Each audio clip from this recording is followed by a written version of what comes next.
नमस्कार मित्रों, मैं आपका मित्र दीपक तनेजा आप सभी का स्वागत करता हूं आपके सबसे लोकप्रिय चैनल योर कालचक्र में। मित्रों, आज मैं आपको एक बहुत ही बढ़िया वैदिक पराशरी ज्योतिष के सिद्धांत के विषय में बात करूंगा। इसके पक्ष और विपक्ष में काफ़ी मत हैं। कुछ लोग इसके उपयोग को अनुपयोगी बताते हैं और कुछ लोग इसके उपयोग से अपनी प्रेडिक्शन की जो क्वालिटी है उसकी एक्यूरेसी के ऊपर बात करते हैं। अलग अलग मत, अलग अलग पंथ, अलग अलग विचारधारा, अलग अलग सोच के बावजूद भी हम एक दिशा में चलते हैं। यही हमारी वैदिक सोच है, यही हमारी वैदिक संस्कृति है, यही हमारा हिंदू धर्म है। मित्रों, आज का विषय भावत भावम सिद्धांत, हाउस टू हाउस थ्योरी। ये सिद्धांत जो है बहुत ही डीप एनालिसिस में हेल्प कर सकता है जो इस सिद्धांत का उपयोग करना सीख ले। अन्यथा ये उनके लिए व्यर्थ है। जो इस सिद्धांत को नहीं समझ पाते हैं वो इससे कोई प्रेडिक्शन में अपनी क्वालिटी को चेंज या इम्प्रूव नहीं कर पाते हैं। वैदिक ज्योतिष में एक बहुत ही शानदार चीज़ आती है कि हम भाव से भाव का स्ट्रेंथ देख लेते हैं। जैसे प्रथम भाव से प्रथम भाव, द्वितीय भाव से के जो नंबर लिखा है, यानी कि 1 से 1, 2 से आगे 2, 3 से आगे 3, 4 से आगे 4, 5 से आगे 5, 6 से आगे 6, इस प्रकार से हम विचार करते हैं। जैसे कि मैं अगर आपसे ये बोलूं कि द्वितीय भाव को अगर मुझे सही से समझना हो तो उसका द्वितीय भाव अर्थात तृतीय भाव जो है वो हमारे को उसकी स्ट्रेंथ या उसकी क्वालिटी या उसके फाइनल रिजल्ट्स के बारे में हमें समझाएगा। इसी प्रकार अगर मुझे तीसरे भाव और उसके कारक तत्वों के सही तरीके के रिजल्ट्स को एनालाइज करना है तो मुझे तीसरे से तीसरे अर्थात पंचम भाव को डेफिनेटली डेप्थ में जाकर विचार करना पड़ेगा कि उसकी स्थिति क्या है। इसी प्रकार अगर मुझे चौथे भाव के संबंध में अगर मुझे सही आकलन करना है, मुझे समझना है कि चौथे भाव के कारक तत्वों को हम अगर देख रहे हैं और उनसे संबंधित कारक तत्वों के रिजल्ट क्या मेरे जीवन में सही तरीके से आएंगे या नहीं आएंगे, सही एक्यूरेसी से हम उसके कारक तत्वों के अर्थ को निकाल पा रहे हैं, तो हमें चौथे से चौथे अर्थात सप्तम भाव के बारे में विचार करना है। मित्रों, इसी प्रकार से पंचम भाव से पंचम भाव के बारे में विचार करने पर हमें संतान, अपनी क्रिएटिविटी, क्रिएटिव आर्ट, इंटेलिजेंस, ऐसी बहुत सारी चीज़ों के बारे में बहुत डेप्थ में ज़्यादा समझ में आता है कि वो क्या वास्तव में हमें वैसे ही रिजल्ट देंगे जैसा हमें दिखाई दे रहा है। अगर नहीं दिखाई दे रहा है तो कारण हमें समझ में आ जाएंगे और हमें क्या रेमेडीज़ करनी चाहिए, क्या चीज़ करनी चाहिए कि वो बेहतर हों, या नहीं ही आएंगे रिजल्ट, चाहे हम लाख प्रयास करें तो ये भी हम फाइनलाइज कर सकते हैं। तो मित्रों, आज मैं आपको प्रथम भाव से उनके कारक तत्वों के आधार पर ये बताने का प्रयास करूँगा कि अगर प्रथम भाव का जो प्रथम भाव है अर्थात लगन ही है, तो उससे संबंधित अगर हमें सही तरीके के रिजल्ट्स को सही तरीके से आकलन करना है, उनका समझ पूरी सही बनानी है, तो हमें उस भाव को पूरी तरह डेप्थ में देखना है। देखिए, लगन भाव हमारे जीवन के सभी प्रकार की चीज़ों से संबंधित है। हमारे जन्म से जो चीज़ शुरू होती है वो लगन भाव से ही शुरू होती है। इसी प्रकार से जैसे सूर्य उदय लगन भाव में ही होता है, किसी भी राशि में हो, मंथ के हिसाब से परिवर्तन हो सकता है, लेकिन सूर्य उदय हमेशा लगन में ही होता है। इसी प्रकार हमारी शैशव काल और हमारा जो इंटेलिजेंस है, हमारी पर्सनैलिटी है, हमारा कलर, क्रीड, कोई भी चीज़ हो, हमारा रूप रंग और हमारी धैर्य करने की क्षमता और हमारा पराक्रम और हम विपरीत परिस्थिति को कैसे झेलेंगे और हमारे शरीर के संबंध में किसी भी प्रकार के रोग या स्वास्थ्य से संबंधित जानकारी हो, हमारा बुढ़ापे तक को हमें अगर देखना है तो हमें लगन पे पड़ने वाले प्रभावों को डेप्थ में जाकर देखना आना चाहिए। यहीं से हमारे जीवन में सुख, संघर्ष, दुख, पीड़ा, तकलीफ और सभी प्रकार के साधन उपलब्ध होंगे या नहीं होंगे, यहीं से समझ में आता है। प्रथम भाव का प्रथम भाव होने के कारण इसी पे हमें मैक्सिमम एनालाइज करने से हमें अपनी कुंडली की स्ट्रेंथ को समझने में बहुत सहायता मिलेगी। अगर यहाँ पर शुभ ग्रह बैठे हैं और शुभ ग्रहों की दृष्टि है, तो ये लगन भाव बहुत ही बढ़िया है। और इसके साथ साथ लगन के अंदर बैठे हुए प्लैनेट्स और दृष्टि देने वाले प्लैनेट्स नैसर्गिक और तात्कालिक रूप से शुभ होने चाहिए और वो मित्र होने चाहिए लगन के, लगनेश के, तो वो हमारे लिए बहुत ही बढ़िया हो जाता है। अन्यथा यही चीज़ हमारे लिए संघर्ष और विपरीत परिस्थितियों को निर्माण कर देती है, और उनको हम झेल पाएंगे नहीं झेल पाएंगे, लगन की स्थिति से ही समझ में आ जाता है कि हम उन परिस्थितियों के सामने किस प्रकार का प्रभाव डालेंगे। इसी प्रकार से द्वितीय भाव जब हम बात करते हैं तो द्वितीय भाव से द्वितीय भाव की तरफ देखते हैं तो तृतीय भाव बनता है।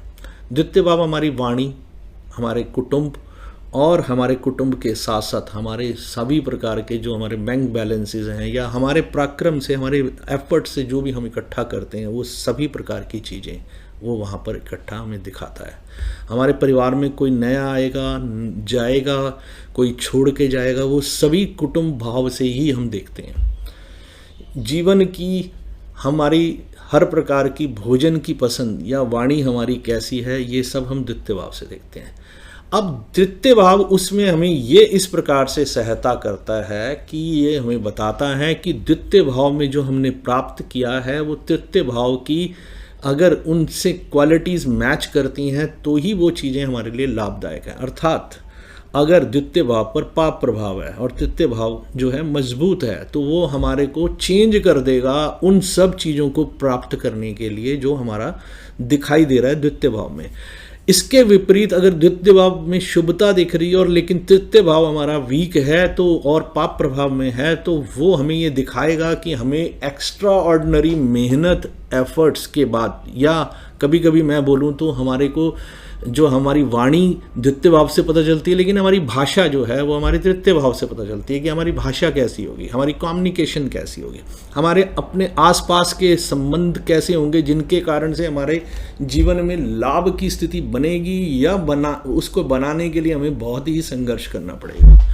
ये तृतीय भाव हमारे को वेरीफाई करता है। मित्रों, इसी प्रकार से हमारा जो तृतीय भाव होता है वो हमारे हॉबीज़, हमारे पराक्रम, हमारे वाणी की कम्युनिकेशन की क्वालिटी, हमारी शॉर्ट टर्म एजुकेशन, हमारी ऑनलाइन एजुकेशन और हमारी किसी प्रकार के एग्रीमेंट्स जो होते हैं उनको बताता है, और हम कोई एजेंसीज लेके कोई काम करते हैं उनको बताता है।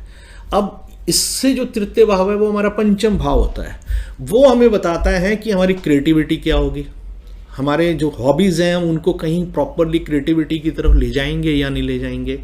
इन सब में अगर मैं जितने भी कारक तत्वों की मैंने अभी चर्चा करी, मेरे पड़ोसी हो सकते हैं, मेरे सिबलिंग्स हो सकते हैं, उनसे संबंधित भी अगर मुझे जानना है कि उनके जीवन में भी सहजता या संघर्ष अगर मुझे देखना है तो मुझे तृतीय भाव से तृतीय भाव की तरफ देखना पड़ेगा। वहाँ से मुझे समझ में आ जाएगा कि उनके तृतीय भाव से उनके जीवन से होने वाले सभी प्रकार की चीज़ों को कैसे समझा जा सकता है। मेरी पर्सनल मेरे बाजू हो गए और वो मुझे किस प्रकार से क्रिएटिविटी के कामों में इन्वॉल्व कर मेरी विल पावर हो गई, वो मेरे क्रिएटिविटी के कामों में मुझे इन्वॉल्व करने में सहायता देगी या नहीं देगी, वो तृतीय भाव से तृतीय भाव में दिखता है। जब हम देखते हैं कि किसी ग्रह का मित्र ग्रह तीसरे घर में आ जाता है, तो तीसरे भाव के तीसरे घर में आ जाता है यानी पंचम भाव में आ जाता है, तो वो उसको सहायता करता है कि वो उस कार्य को सहज रूप से कर ले। ऐसा ज़रूरी नहीं है कि हर एक कुंडली में मित्र ग्रह ही आकर बैठ जाए। अगर वो शत्रु ग्रह आता है तो वो उसकी पूरी एफर्ट्स को पूरी तरह से रोकता है या बहुत ही विपरीत परिस्थिति में संघर्ष करने पे ही लाभ देने की स्थिति बनाता है। इसी प्रकार चौथा भाव हमारे आंतरिक सुखों का, हमारे वाहन, हमारे घर की बात, हमारी माता से संबंधित, हमारी लाइफ की सेटिस्फेक्शन वो बताता है। विवाह के बाद का सुख भी हमें चौथा भाव ही बताता है। इस भाव से संबंधित अगर हमें सही आकलन करना है, यहाँ पर बैठे हुए प्लैनेट्स और उनसे, या भाव खाली है उस भाव के स्वामी की स्थिति के अनुसार उससे चौथे भाव की स्थिति को चेक करें। वहाँ पर कौन से प्लैनेट्स बैठे हैं, मित्र हैं, शत्रु हैं। अगर वहाँ शत्रु प्लैनेट्स बैठ गए हैं, मैलेफिक बैठ गए हैं, तो हमें आंतरिक सुखों की कमी निश्चित रूप से कर देंगे। और अगर मित्र ही हैं तो ये मान के चलें कि जीवन बहुत सुखद रहेगा और बहुत आसानी से उस सब स्थितियों में हमारे को कोई दिक्कत नहीं आएगी। यहाँ पर मैं एक बात का उल्लेख करना चाहूँगा, कभी कभी जो चौथे भाव का जो चौथा भाव है वहाँ पर डेबिलेटेड प्लैनेट बैठ जाता है। इवन देन वो अगर उस राशि के मित्रता के साथ है, यानी कि वो स्वयं की राशि होकर, जैसे कि हमने तुला लग्न में देखा है कि 4th हाउस और 5th हाउस का लॉर्ड शनि होकर वो अगर 7th में डेबिलेशन में बैठता है तो कभी भी सुखों की कमी नहीं होने देगा, क्योंकि वह स्वयं ही वहाँ से चौथे में आके बैठ गया, तो वो नेगेटिविटी नहीं होने देगा। लेकिन यहीं पर अगर कोई शत्रु प्लैनेट जो उस 4th हाउस के लॉर्ड का शत्रु प्लैनेट है, अगर वो बैठ जाता है तो वो ऐसी स्थितियां उत्पन्न करेगा कि सहजता से कोई भी चीज़ आपको नहीं प्राप्त होगी। मान लीजिए सूर्य बैठ जाता है, चंद्र बैठ जाता है, तो जीवन में आंतरिक सुख, वाहन सुख की चीज़ों में काफ़ी कमी होगी। और जैसे कारक, वाहन का कारक शुक्र है और आंतरिक सुखों का कारण जुपिटर है, इनके एनिमी आकर बैठते हैं तो भी काफ़ी हद तक प्रॉब्लम्स क्रिएट करेंगे उस सेगमेंट के अंदर। मित्रों, इसी प्रकार से पंचम भाव हमारे संतान, हमारे प्रेम संबंध, हमारे कंपटीशन की तैयारी, हमारी क्रिएटिविटी और हमारी इंटेलिजेंस, जो हमारी कहते हैं ना कि जो हमने एजुकेशन के बाद इंटेलिजेंस डेवलप किया और एजुकेशन को भी दिखाता है। इस पंचम भाव से पंचम भाव हमारा नवम भाव बनता है। मित्रों, जैसे ही आप देखते हो पंचम से पंचम की स्थिति अगर अच्छी है और पंचम से पंचम के बीच में जो प्लैनेट जो पंचम भाव का स्वामी है और जो नवम भाव का स्वामी है, या नवम भाव में और पंचम भाव में मित्र ग्रह बैठ गए तो भी एक दूसरे की सहायता करेंगे कि वो आगे सहज रूप से हर चीज़ को प्राप्ति में सहयोग हो जाएगा। अगर ये दो विपरीत प्रकृति के प्लैनेट बैठ गए, विपरीत मानसिकता के प्लैनेट बैठ गए, शत्रु बैठ गए, तो वो संघर्ष करा देंगे हमारे प्रेम संबंधों में, हमारे संतान से संबंधित चीज़ों में। उस प्रथम संतान को काफ़ी दिक्कतें आ सकती हैं। सेकेंडली हम ये भी कह सकते हैं कि इसके बाद व्यक्ति को काफ़ी चीज़ों में, अपनी क्रिएटिविटी में, अपने कॉम्पिटिशन्स में बहुत संघर्ष करना पड़ेगा। विपरीत परिस्थितियाँ हमारे संघर्ष को जो है हमारी क्षमताओं को भी बढ़ाती हैं, लेकिन कभी कभी ये हमारे अंदर क्षमताओं की कमी, जैसे जब लगन बहुत वीक होगा और क्षमताओं की कमी हो और विपरीत परिस्थितियां ज़्यादा आएँ तो इंसान काफ़ी हद तक हतोत्साहित होकर, निराश होकर अपनी संघर्ष को छोड़ देता है। मैं कई लोगों को जानता हूँ, उनको हमेशा यही चीज़ चाहिए होती है कि मुझे किसी तरह से ऐसी चीज़ की प्राप्ति हो जाए जिसमें मैं अपनी हर चीज़ आराम से सहज प्राप्त कर पाऊँ। ऐसा जीवन बहुत ही कम लोगों का होता है जहाँ पे सहज रूप से चीज़ें उन्हें प्राप्त हो जाए। मित्रों, इसके बाद आता है छठा भाव। छठे भाव से छठा भाव अर्थात एकादश भाव हो जाता है। किसी भी प्रकार की जो रोग, ऋण, शत्रु संबंधित और कंपटीशन से संबंधित डेली लाइफ और सोशल वर्क अगर हमने देखना होता है तो हम छठे भाव से देखते हैं, और इसकी पुष्टि ये छठे भाव से छठा भाव करेगा कि वो हमारे लिए सहज रूप से ये सब चीज़ें अचीव होती रहेंगी हमें, या वो हर चीज़ के लिए हमें संघर्ष करना पड़ेगा। वो हमें बताएगा कि अगर वहाँ पर हमारे छठे भाव के स्वामी से विपरीत परिस्थिति का प्लैनेट वहाँ जाकर बैठ जाता है तो हमें हर चीज़ की प्राप्ति में संघर्ष करना पड़ेगा जो छठे भाव से संबंध रखती है। हमारी डेली रूटीन की लाइफ वो भी आपको डिस्टर्ब मिलेगी, उसका रूटीन ही नहीं मिलेगा आपको व्यक्ति का। वो ऐसा व्यक्ति मिलेगा जहाँ पर उसके छठे भाव से छठे भाव का स्वामी की स्थिति या छठे भाव से छठे भाव में बैठे हुए प्लैनेट से स्थिति को चेक करेंगे तो आप वेरीफाई करेंगे कि उसकी स्थिति के कारण से उसकी डेली रूटीन है ही नहीं लाइफ में, और वो कॉम्पिटिशन्स में बैठता है तो सफलता नहीं मिलती, उसका साहस ही नहीं होता कॉम्पिटिशन। शत्रु के आगे आते ही वो एकदम से घबरा कर छोड़ देता है।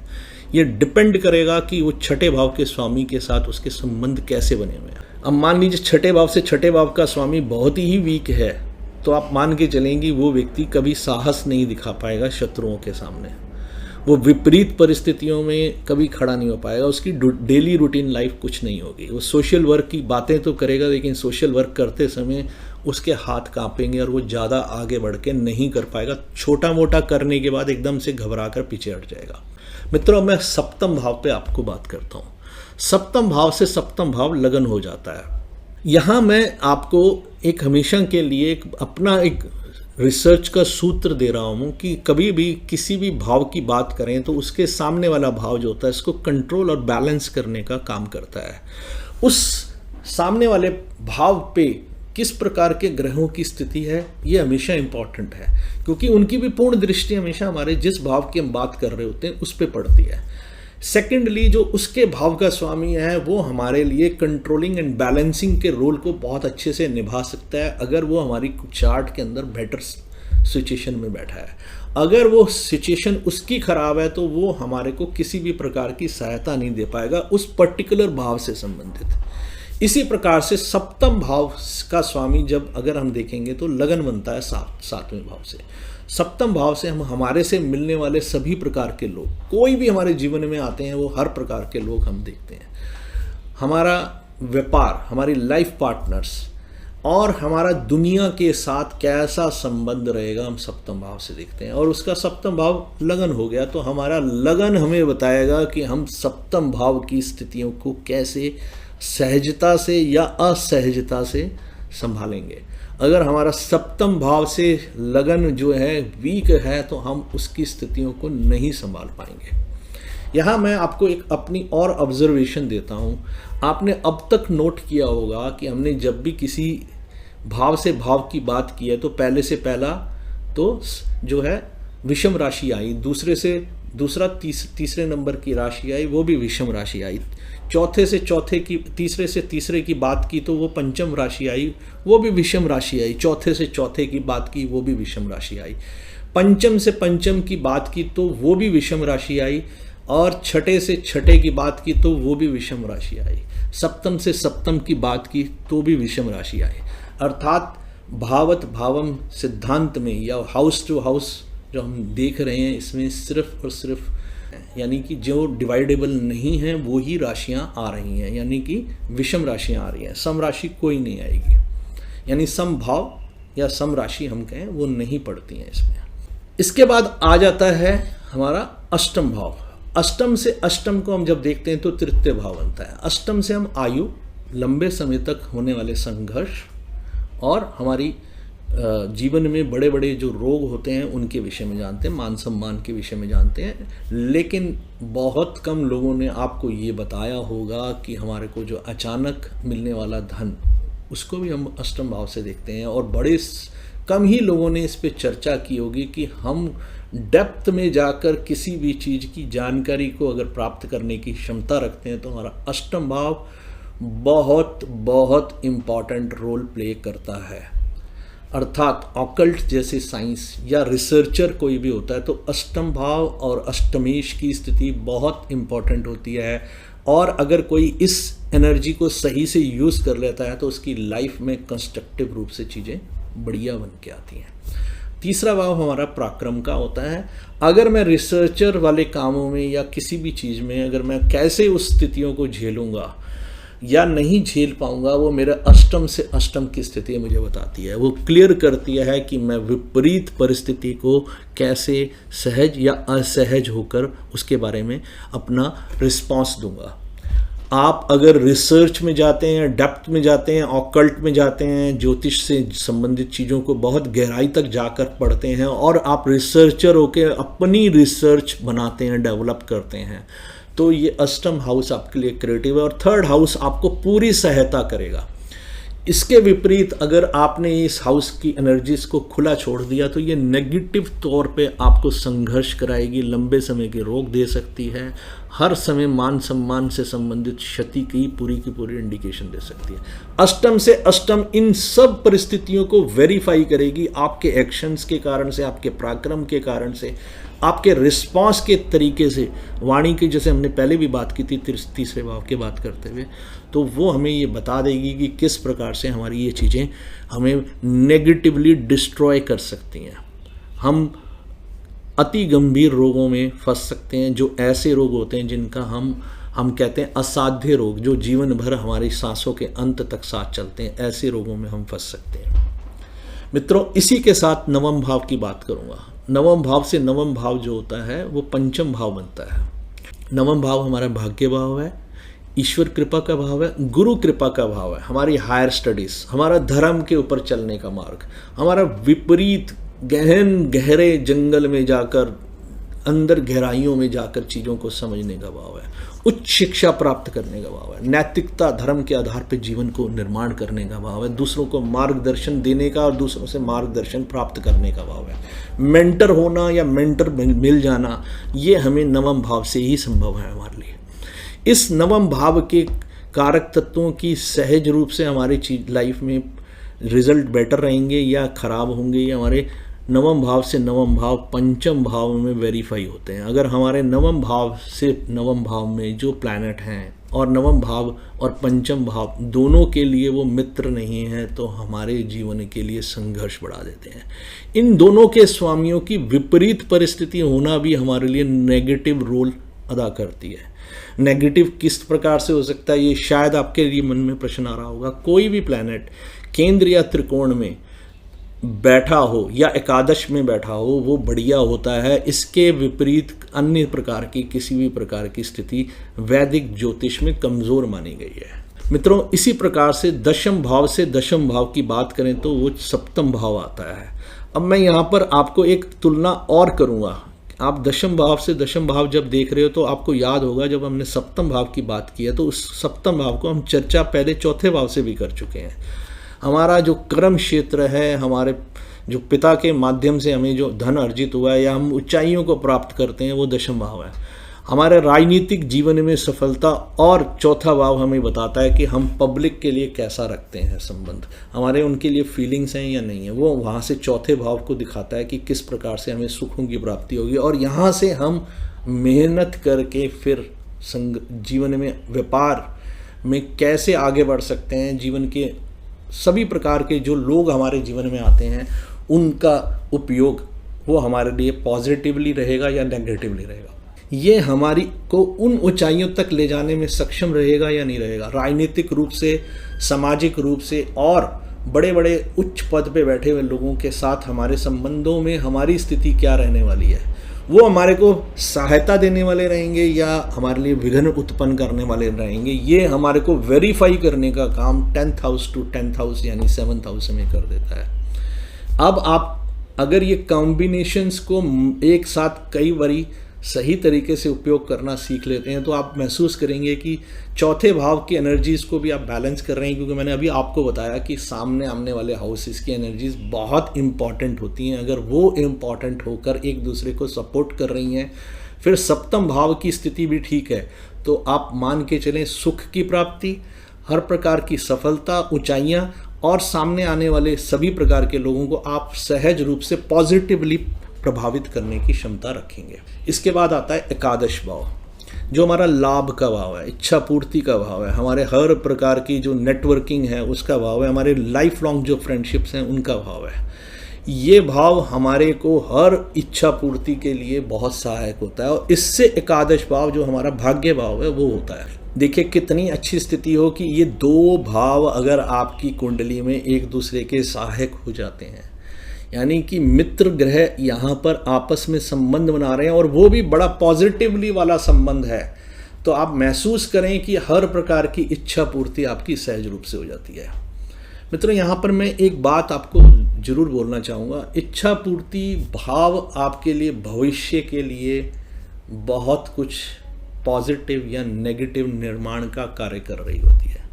हमें हमेशा याद रखना चाहिए कि अगर इच्छाएं हमारी सहज रूप से पूर्ति हो रही हैं तो वो कभी कभी हमें उन इच्छाओं को भी एक सीमित स्तर पर ही रखना चाहिए। असीमित इच्छाएं हमारे लिए नेगेटिव फ्यूचर का निर्माण करती हैं। अगर हमें जीवन में सुख और सफलता प्राप्त करनी है और हमारा जीवन हम चाहते हैं कि पूरी तरह हम इंजॉय करें लाइफ को, तो हमें मित्रों इस बात का बिल्कुल से ध्यान रखना चाहिए कि किसी भी स्थिति में कुछ भी हो जाए, हमें ऐसी इच्छाएं नहीं करनी है जिनकी पूर्ति के लिए हमारा सारा शुभता ही चली जाए। अर्थात इच्छाएं रखें, उनकी पूर्ति के लिए प्रयास करें। ईश्वर कृपा, गुरु कृपा आपको प्राप्त हो, ऐसे ही ईश्वर कृपा मिलती रहे, लेकिन वो इच्छाएं ना करें जो करने में आपके द्वारा कोई ऐसा कार्य, ऐसा कर्मा हो जाए जिसके फल को आप अगले जन्म में या अगले कुछ समय वर्षों बाद प्राप्त करने में आपको दुख महसूस हो। लेकिन इस भावत भावम सिद्धांत, हाउस टू हाउस थ्योरी में 11th हाउस से 11th हाउस 9th हाउस है। ये दोनों की स्थिति अच्छे होने पर इन दोनों के सामने वाले भावों में अगर स्थितियां भी कोई नेगेटिवली नहीं है तो सहज रूप से आपकी पूरी लाइफ की हर चीज आसानी से प्राप्त होगी। मित्रों, इसके बाद आ जाता है द्वादश भाव। द्वादश भाव से द्वादश भाव एकादश भाव होता है। द्वादश भाव जो है हमारे विदेश, हमारा इस संसार से छोड़ के जाना, हमारा एलूफ रहने की अपनी पसंद, जेल हो सकता है, हॉस्पिटलाइजेशन हो सकता है, और हमारे को गहन जो कहते हैं ना कि निद्रा में ले जाने वाली स्थिति, अच्छी नींद। इसके साथ साथ अगर मैं कहीं पर भी आध्यात्मिक उन्नति, ज्ञान प्राप्त करने के बाद उस ईश्वर की प्राप्ति के लिए प्रयास करूँगा तो मोक्ष का भाव भी यही बन सकता है। इस दो भावों का पॉजिटिव रिलेशंस अगर रहेगा तो वो हमें हमेशा अध्यात्म या हमारे को अकेलेपन को नेगेटिवली लेने से रोकेगा। जैसे कि मेरे व्यक्तिगत जीवन में मैं जब अकेला रहता हूँ तो मैं सबसे ज़्यादा एंजॉय करता हूँ, क्योंकि मैं उस अकेलेपन को नेगेटिवली कभी नहीं लेता हूँ। मेरे मन में कभी नहीं आता कि मैं अकेला हूँ, ये सोचकर मैं घबरा जाऊँ। वो समय मैं अपने आप को, अपनी आत्मा को, अपने कर्मों को, उनको सहज रूप से एनालाइज करने में लगाता हूँ। मेरे से ज़्यादा योग्य और अच्छे व्यक्ति हैं जो इससे भी बेहतर उपयोग करते हैं, और वो आप उनको बहुत जीवन में सफल और अच्छी स्थितियों में देखेंगे। तो मित्रों, हर भाव का जो भाव नंबर है उससे जुड़े हुए भाव के बारे में आप विचार करें, उन दोनों भावों की स्थितियों को चेक करें, उनके सामने वाले भाव की स्थिति भी चेक करें। ये मेरी व्यक्तिगत आपको आग्रह रहेगा। ये सिद्धांत के अनुसार नहीं है, लेकिन मैं ऐसा महसूस करता हूँ कि बेस्ट रिजल्ट किसी भाव के निकालने हैं, और उनसे जुड़े हुए रिश्तों से संबंधित भी आपको अच्छे से समझना है। तो आपको उस भावत भावम सिद्धांत को अप्लाई करके देखना चाहिए। किसी भी भाव का बेस्ट रिजल्ट क्या है, एग्जैक्ट आपको निकालने में सहायता देंगे।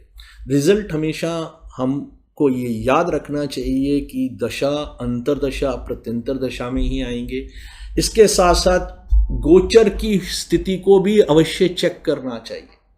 जब ये दोनों को आप एक साथ अप्लाई करते हो तो आपको रिजल्ट्स की वेरिफिकेशन प्रॉपरली हो जाती है। मित्रों, मैं तो नाड़ी ज्योतिष पढ़ाता हूँ और वहाँ हम इन सभी चीज़ों का उपयोग नहीं करते हैं, लेकिन मैं एडवांस नाड़ी ज्योतिष के कोर्स में बड़े सारे ऐसे चीज़ों को जोड़कर रिजल्ट निकालना सिखाता हूँ, जिससे कि उनको एक्यूरेसी से रिजल्ट निकालना आ जाए। आज के लिए मित्रों बस इतना ही। मैं एक फिर नए विषय के साथ, जो आपके लिए उपयोगी होगा, आपके लिए सीखने का अवसर होगा, उसको लेके आता हूँ। नमस्कार, धन्यवाद।